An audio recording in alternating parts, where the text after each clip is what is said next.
Hello বন্ধুরা, কেমন আছো সবাই? আশা করছি সকলে ভালো আছো।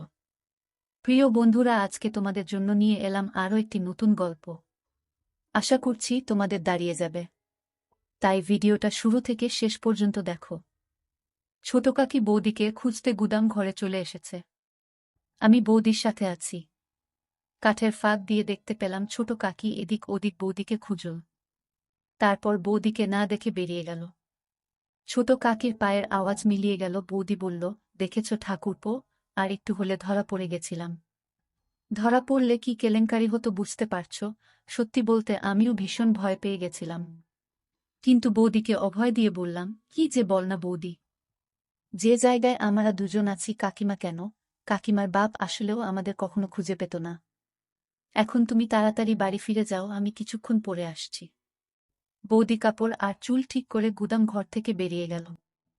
বৌদির চলে যাওয়ার পর গুদাম ঘরটা আরেকটু ভালো করে পর্যবেক্ষণ করলাম। রান্নার কাঠের পাশাপাশি অনেক পুরাতন জিনিস আছে এই গুদাম ঘরে। একটা ভাঙ্গা খাটও দেখতে পেলাম। গুদাম ঘরের এক কোণায় পড়ে আছে। খাটটা মাটিতে নামিয়ে কন্ডিশন দেখার চেষ্টা করলাম। খাটের কন্ডিশন ভালো না, তবে কাজ চালানোর মতো ঠিকঠাক আছে।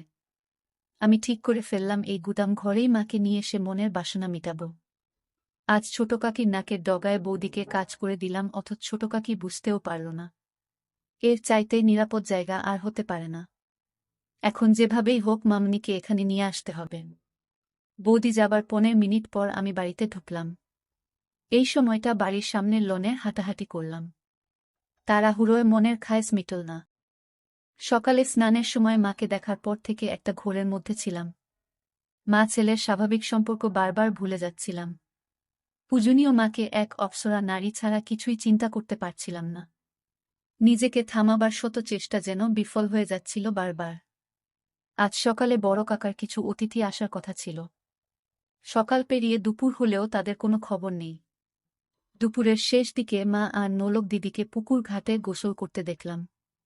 মা যখন পুকুর ঘাট থেকে উঠে এলো তখন আমি চিলেকোঠায় বসা। তাদের সম্পূর্ণ স্নান দেখে মনের মধ্যে তীব্র বাসনা জাগতে থাকে। রাতে সবার সাথে খেতে বসলাম। আমাদের খাওয়া মাঝামাঝি হলে শুনতে পাই কিছু অতিথি এসেছে। বড় কাকার যে বিজনেস পার্টনারদের আজ সকালে দেখা করার কথা ছিল, এরা হলেন তারা। এনারা সকালে এসে পৌঁছাতে পারেননি কারণ রাস্তায় নাকি গাড়ি খারাপ হয়ে যায়। সেটা ঠিক করে রওনা দিতে একটু দেরি হয়ে যায়, ফলে তারা গাজীপুরের জ্যামে আটকা পড়ে। কিন্তু অসময়ে আসায় বড় কাকা তাদের সাথে এখন বৈঠক করতে পারবেন না। তাদের জন্য আজ রাতে থাকা খাওয়ার ব্যবস্থা করতে বললেন। কাজ হবে সকালে। অনাকাঙ্ক্ষিত এই অতিথিদের থাকার ব্যবস্থা করতে গিয়ে একটা ঘর কম পড়ে গেল। ঠিক হলো আজ রাতের জন্য আমি অন্য কোনো ঘরে ঘুমাব। আমি মনে মনে মামনি বা বৌদির সাথে ঘুমানোর প্রার্থনা করতে থাকলাম। কিন্তু শুনতে পাই মা আর আমাকে এক ঘরে থাকতে হবে। খাওয়া শেষ করে রাত কাঁচা থাকতে আমি ঘরে চলে গেলাম। নিজেকে স্বাভাবিক রাখার চেষ্টা করছিলাম। কোনোভাবেই নিজের ভেতর ওসব জাগতে দিতে চাচ্ছিলাম না। মায়ের সাথে আগে অনেক থেকেছি, ঘুমিয়েছি অনেক রাত। তবে আজ রাতের ব্যাপার আলাদা। জ্বরের রাতের পর থেকে কিছু একটা বদলে গেছে আমার ভেতরে। স্বাভাবিক সম্পর্ক চিন্তা করতে পারছি না কেন যেন। মা হাতের কাজ শেষ করে ঘণ্টা খানেক পর ঘরে আসল। আমি মোবাইল ঘাঁটছিলাম। মা এসে কাপড় নিয়ে বাথরুমে চলে গেল। কিছুক্ষণ পর একটা নতুন শাড়ি পরে বের হল। মায়ের রূপ দেখে আমার নিজের উপর নিয়ন্ত্রণ রাখা আরও কঠিন হয়ে পড়ে। নিজের ভেতরের এক পাশবিক পুরুষ সত্তা জেগে উঠতে থাকে। সে সত্তা মায়ের রূপের মধু আমার চোখ দিয়ে নিংড়ে নিতে থাকে। সন্তান সত্তা আর পুরুষ সত্তার ভেতর এক যুদ্ধ চলতে থাকে। আমার হাতে মোবাইল দেখে মা বলল, রাত জেগে আর মোবাইলে ঘাঁটিস না, ঘুমিয়ে পড়ো। নতুন শাড়িতে মাকে অসম্ভব সুন্দরী লাগছিল। কিন্তু এ সময়ে শাড়ি বদলানোর কারণ বুঝতে না পেরে মাকে প্রশ্ন করি, এ সময় শাড়ি বদলাতে গেলে যে? আর বলিস না, তোর বড় কাকি থালা বাসন ধুতে গিয়ে শাড়িতে তরকারি ফেলে দিল। ওই শাড়ি তো আর পরে থাকতে পারি না। এই শাড়িতে তোমাকে অনেক সুন্দর লাগছে মা। ওমা, তাই নাকি? এটা তো অনেক পুরাতন শাড়ি। শাড়িটা কে পরেছে দেখতে হবে না? আমার মা তো বিশ্বের সেরা সুন্দরী। তোমাকে সব কাপড়েই সুন্দর লাগে। মা পাশে এসে বসল। আজ হঠাৎ মাকে এত সুন্দরী লাগছে কেন? কোনো মতলব আছে নাকি? মতলব আছে, এবং সেটা খুব ঘৃণিত। আমি পেটের কথা পেটে রেখে বললাম, কি মতলব থাকতে পারে তুমিই বলো। সেটা তুই ভালো জানিস বাপু। দেখি আমাকে শুতে দে। সারাদিন হাড়ভাঙ্গা খাটুনি গেছে। হ্যাঁ, সে তো হবেই। বাড়িতে যতজন লোক সবার জন্য রান্নার কাজ করতেই তো বেলা শেষ হয়ে যায়। চাকরের কি দরকার? নিজেরাই তো সব কাজ নিতে পারি। হ্যাঁ, তাই তো।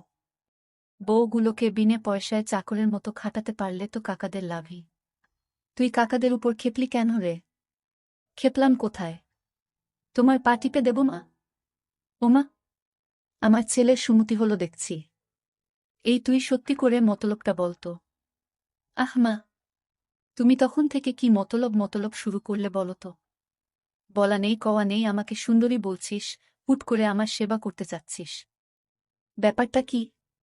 ব্যাপার কিছু না।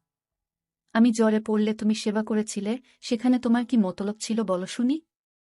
ওমা, মতলব থাকবে কেন? তুই আমার ছেলে, তোর অসুখে সেবা করব না আমি? তুই ছাড়া আমার আর আপন কে আছে? আমিও তো তাই বলছি। তুমি ছাড়া আমার আর আপন কে আছে? তোমাকে যে অসম্ভব ভালোবাসি। মা ইমোশনাল হয়ে পড়ে আমার কথা শুনে আমাকে ধরে কাঁদতে শুরু করে। মায়ের ছোঁয়া পেয়ে এ সময় পরাজিত হয় আমার সন্তান সত্তা। তখন আমি এক অন্য আমি হয়ে যাই। তীব্র লালসায় মাকে ধরি। কিছুক্ষণ পর মা আমাকে ছেড়ে দিয়ে আমার কপালে, গালে হামি দিতে থাকে। মায়ের চোখে কান্নার জল। আমি হাত দিয়ে মায়ের চোখের পানি মুছে দেই। মাকে বলি, তোমার জন্য আমি আছি মা। তোমার কোনো ভয় নেই, কোনো দুঃখ নেই। তোমার সব চাওয়া পাওয়া আমি পূরণ করে দেব। মা হাসার চেষ্টা করে বলল, আমার ছেলে দেখি বড় হয়ে গেছে। মায়ের দুঃখ কষ্ট বুঝতে শিখেছে। কিন্তু আমার কোনো ভয় নেই, দুঃখ নেই। আর নতুন করে চাওয়া পাওয়ারই বা কি থাকতে পারে? আমি গম্ভীর হয়ে মায়ের হাত ধরে বললাম, তুমি সব সময় মানিয়ে নিয়েছ। বাবা তোমার প্রতি দিনের পর দিন যে অবিচার করেছে তা আর কেউ না জানুক, আমি জানি। আমার কাছে লুকানোর কিছু নেই। মা বিব্রত হয়ে আমার হাত ছাড়িয়ে নিয়ে বলল, তোর বাবা আমার সাথে কি অবিচার করল? সংসারে একটু আধটু মনোমালিন্য হবে, এটাই তো স্বাভাবিক। তোর বাবা একটু রাগী জানি, কিন্তু সে মানুষ খারাপ না। আমি মায়ের একটা গালে হাত দিয়ে বললাম, আমার জন্মের পরে বাবা তোমাকে ছুঁয়ে দেখেছে কি আদৌ? দিনের পর দিন তুমি বাবাকে পাবার জন্য বিছানায় ছটফট করতে, মা লজ্জা পেয়ে যায় আমার লাগামহীন নির্লজ্জ কথা শুনে। গাল থেকে আমার হাত ছটকা মেরে ছাড়িয়ে আমাকে ধমক দিয়ে বলে, কি সব আজেবাজে কথা বলছিস? তোর মুখে কি লাগাম নেই? মায়ের সাথে কিভাবে কথা বলতে হয় ভুলে গেছিস? আমি মায়ের দুই বাহু শক্ত করে ধরে মাকে বললাম, আজেবাজে কথা না মা। আমি যা বলছি তা এক বিন্দু মিথ্যা নয়। তুমি আমায় ছুঁয়ে বলো, আমি ভুল বলছি। একথা বলে মায়ের একটা হাত আমার মাথায় রাখলাম। মা আমার মাথা থেকে হাত সরিয়ে নিয়ে বলল, তুই এসব কি শুরু করলি? আমি মায়ের হাত আবারও মাথায় নিয়ে এসে বললাম, আমার দিব্যি। বলো আমি ভুল বলছি। মা মুখ নিচু করে চোখের জল ফেলতে থাকো। আমি মায়ের আরও কাছে এসে বসলাম। দু হাতে মায়ের গাল ধরে মায়ের মুখ উঁচু করলাম। মায়ের চোখের জল আঙ্গুল দিয়ে মুছে দিয়ে মায়ের কপালে হামি দিলাম। মায়ের কপালে আমার কপাল ঠেকিয়ে বললাম, আমি আর তোমার ছোট হিমেল নেই মা। আমি তোমার দুঃখ দূর করার মতো যথেষ্ট বড় হয়েছি। আমি তোমাকে আর কখনো বাবার অভাব বুঝতে দেব না। কথা দিলাম তোমাকে। মা আমার দিকে বিস্ময়ে তাকিয়ে বলল, তুই কি বলতে চাচ্ছিস? তোর বাবা কিসের অভাব রেখেছে? আর তুই বাবার কোনো অভাব পূরণ করবি?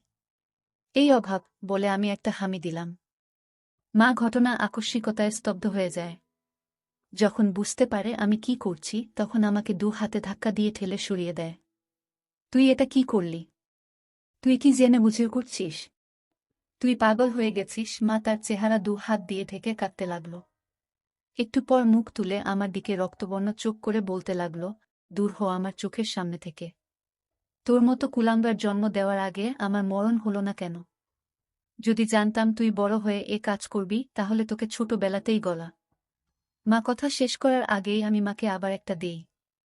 আমি তোমাকে ভালোবাসি মা, অনেক ভালোবাসি।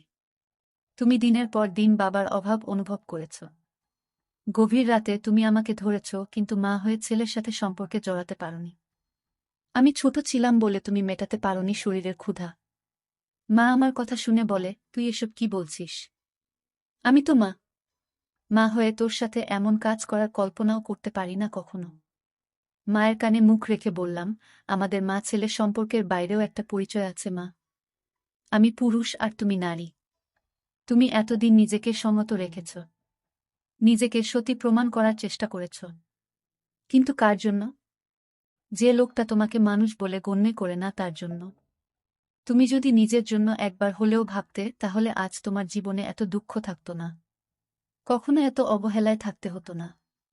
মা আমার বুকে মাথা লুকিয়ে বলতে থাকে, কিন্তু তুই আমার ছেলে। আমি কখনো এত বড় পাপ করতে পারবো না। আমাকে ছেড়ে দে তুই।